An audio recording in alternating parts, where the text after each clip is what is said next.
Hi all. I'm paralyzed. How the heck did that happen? Right?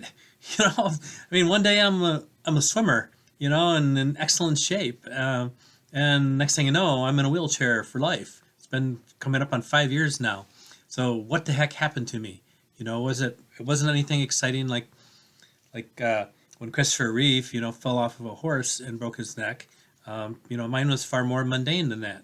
I had gone parachuting, and I accidentally landed on an out of control train, and the train went off a bridge, and this dumped us onto a boat that then crashed into a Soviet sub that was just coming up to the surface, and a meteorite slammed into us right as that happened. So as I fell into the water, a shark grabbed me, and a dolphin came and saved me. Thank you, dolphin.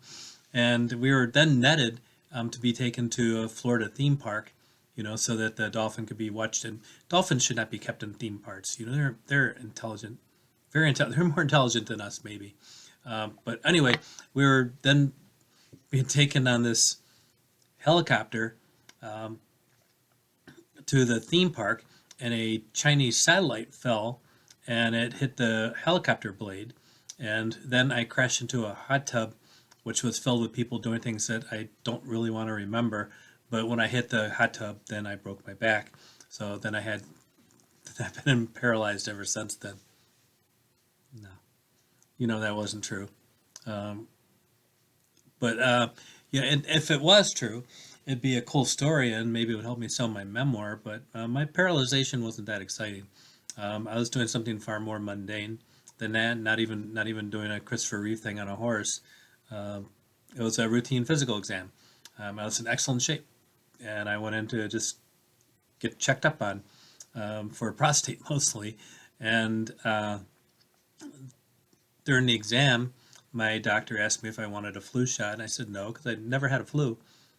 Well, I had flu once, and I thought I was dying because I had never had a flu before. My wife goes, "You have a flu, dude." It was the only time I ever got a flu. I used to think I got a cold, and I used to think I got colds during the spring and fall. And my wife goes, "No, you've got hay fever." So allergy medicine took care of that. I was so healthy, nothing got to me. I've never even had a cavity, in any of my teeth. I don't get sick. I had never been into a hospital. Uh, I was just as healthy as you can be, but still concerned about the prostate. So because somebody else convinced me that I should be concerned about prostate, because that can sneak up on you. So anyways, I went into a physical exam, and the doctor asked if I want a flu shot. I said no, and then she said, "Do you want a shingles vaccine?" And that was my daughter had a minor case of shingles. My brother-in-law had one that was far more severe and far more painful, and I figured, and I see their signs all the time saying, "Get a shingles vaccine." You can, it's so effective. So I said yes, and that vaccine, when it got shot into my arm, I think I remember when I was talking about my autoimmune system was just so good that my autoimmune system, when this vaccine came into my body, my autoimmune system goes, "No way, this isn't going to happen," and it attacked the vaccine, and it attacked everything with a nuclear blast. So it actually destroyed the myelin sheaths that protect my nerves. Kind of like a copper cable. It's kind of like the plastic covering for a copper cable. That's what the myelin sheath would be like.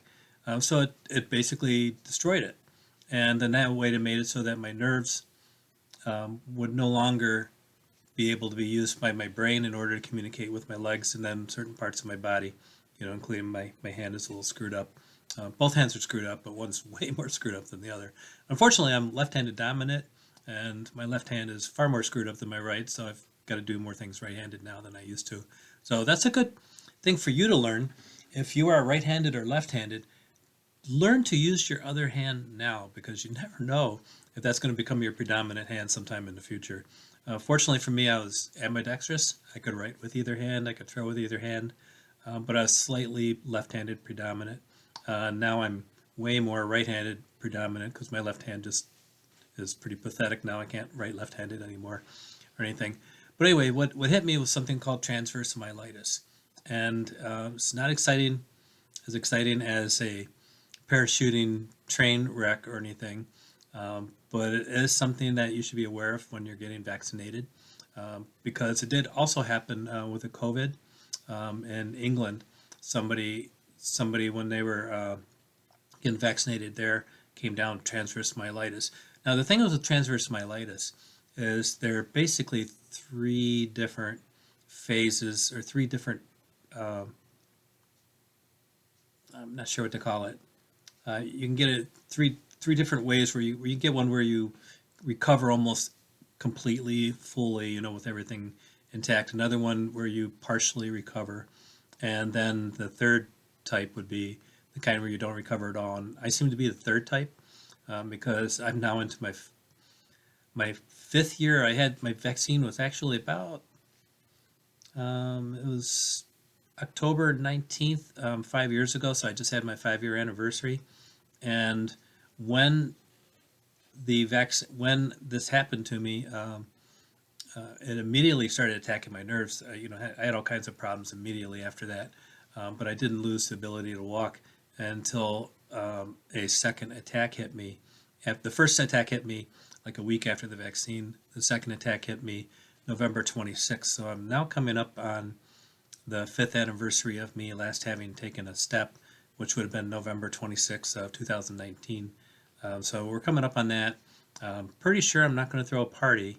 Not even one of those hot tub parties where, people are doing some things in the hot tub that, we don't want to be picturing or anything like that. Or you might want to be picturing it. I don't know. I personally don't want to be picturing it.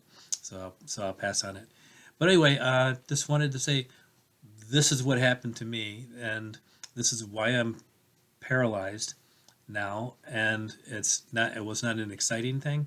It was something that to this day, I would rather have the worst case of shingles ever than what happened to me. I would rather have shingles on the face and have it last for 2 months, than to not be able to walk or run or do all the things that I used to be able to do, or swim.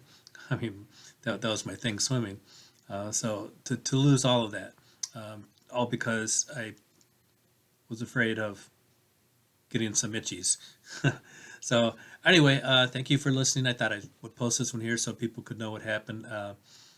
When people do ask me what happened, I wish I had a more exciting tale about how it happened. When a new caregiver comes or something, and I don't have anything exciting to say. It's just like, yeah, I got a shot, and the shot did this to me. The shot shot me. So it's not as fun as some other ones would be. But maybe I can keep lying about it and keep telling stories about it, because after all, I am a writer. And just a reminder, I do write humor novels, and I have about a dozen novels out at this point. And if you want to check them out, visit me on my website, www.normcowie.com. That's COWIE. And otherwise, have a great day and a great fall and a great everything, and bye-bye.